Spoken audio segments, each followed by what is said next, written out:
Imagine करो, अगर किसी गवर्नमेंट के पास तुम्हारे दिमाग को कंट्रोल करने की पावर हो तो, और अगर एक ऐसी सीक्रेट ड्रग हो जो इंसान को अपने ही राज बोलने पर मजबूर कर दे।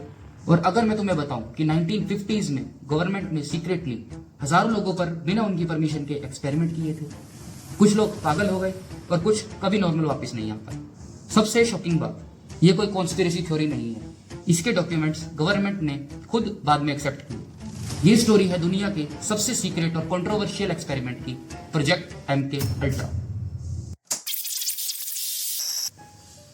कोल्ड वॉर का टाइम था, एक तरफ यूएसए और दूसरी तरफ सोवियत यूनियन। दोनों सुपर पावर्स को एक दूसरे से सिर्फ वेपन्स में ही नहीं, माइंड कंट्रोल और साइकोलॉजिकल वॉरफेयर में भी आगे निकलना था। रूमर्स आने लगे कि सोवियत यूनियन और चाइना ने ब्रेन वॉशिंग टेक्निक्स डेवलप कर ली हैं। अमेरिका को डर था, अगर एनिमी सोल्जर्स या स्पाइस उनके एजेंट्स का दिमाग कंट्रोल कर ले तो। इस डर ने जन्म दिया एक सीक्रेट CIA प्रोजेक्ट को, जिसका नाम था प्रोजेक्ट एमके अल्ट्रा। प्रोजेक्ट की शुरुआत होती है सन 1953। CIA के डायरेक्टर एलन ड्यूस ने ऑफिशियली इस सीक्रेट प्रोग्राम को स्टार्ट किया। इसका गोल सिंपल था, ह्यूमन माइंड्स को कंट्रोल करना। साइंटिस्ट्स ये जानने की कोशिश कर रहे थे, क्या ड्रग से किसी का दिमाग कंट्रोल किया जा सकता है? क्या हिप्नोसिस से किसी को सीक्रेटली बुलवाया जा सकता है? क्या किसी इंसान की मेमोरी को इरेज की जा सकती है? इस प्रोजेक्ट का सबसे फेमस पार्ट था लिसर्जिक एसिड डायथैलेमाइड, जिसे शॉर्ट में LSD बोला जाता है। उस टाइम LSD एक न्यू साइकेडेलिक ड्रग थी। CIA को लगा शायद ये ड्रग ट्रुथ सीरम की तरह काम कर सकती है।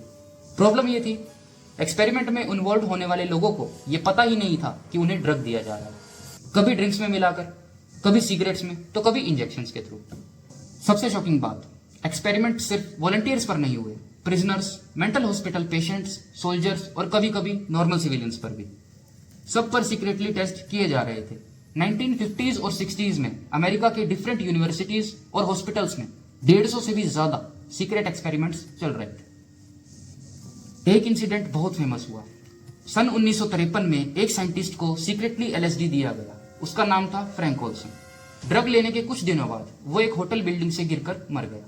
ऑफिशियली इसे सुसाइड बोला गया, लेकिन बहुत लोग मानते हैं कि ये एक्सपेरिमेंट की वजह से हुआ था।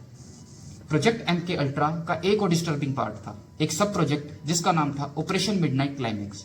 CIA ने सीक्रेटली बहुत सारे अपार्टमेंट्स बनाए थे जहां प्रोस्टिट्यूट्स को हायर किया जाता था। उन प्रोस्टिट्यूट्स का सिर्फ एक ही काम था, रैंडम लोगों को वहां लाना।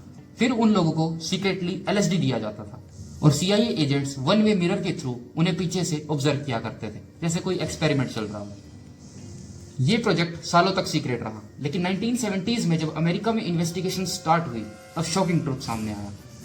1975 में यूनाइटेड स्टेट कांग्रेस ने इन्वेस्टिगेशन स्टार्ट की और पता चला कि CIA ने एमके अल्ट्रा से रिलेटेड बहुत सारे डॉक्यूमेंट्स डिस्ट्रॉय कर दिए थे। इसलिए आज भी एक्सपर्ट्स कहते हैं हम इस प्रोजेक्ट का सिर्फ एक छोटा सा हिस्सा ही जानते हैं। प्रोजेक्ट एमके अल्ट्रा ऑफिशियली 1973 में बंद कर दिया गया, लेकिन सवाल आज भी वही है, अगर एक government secretly human mind control experiment कर सकती है, तो क्या गारंटी है कि ऐसे एक्सपेरिमेंट आज भी कहीं ना कहीं चल नहीं रहे? और सबसे बड़ा क्वेश्चन, अगर साइंस एक दिन दिमाग को कंट्रोल करना सच में सीख ले, तो दुनिया का सबसे पावरफुल वेपन न्यूक्लियर बॉम्ब नहीं, ह्यूमन माइंड बनेगा, और शायद हम सबको पता भी ना चले। हिस्ट्री का सबसे डेंजरस वेपन शायद गन या बॉम्ब नहीं था, बल्कि इंसानी दिमाग था। और जब किसी पावरफुल सिस्टम को किसी इंसान के दिमाग पर कंट्रोल मिल जाए, तो सोचिए दुनिया कितनी खतरनाक हो सकती है। अगर आपको ऐसे हिडन हिस्ट्री, सीक्रेट एक्सपेरिमेंट और डार्क ट्रूथ वाले वीडियोस पसंद आते हैं, तो क्रॉसटॉक इंडिया चैनल को सब्सक्राइब जरूर करें। वीडियो अच्छी लगी तो लाइक करें और कमेंट में जरूर बताएं कि आपको सबसे शॉकिंग बात क्या लगी। अब मुझे दीजिए इजाजत, हम मिलते हैं फिर अगली वीडियो में किसी और हैरान कर देने वाली कहानी के साथ। तब तक के लिए स्टे क्यूरियस, स्टे अवेयर।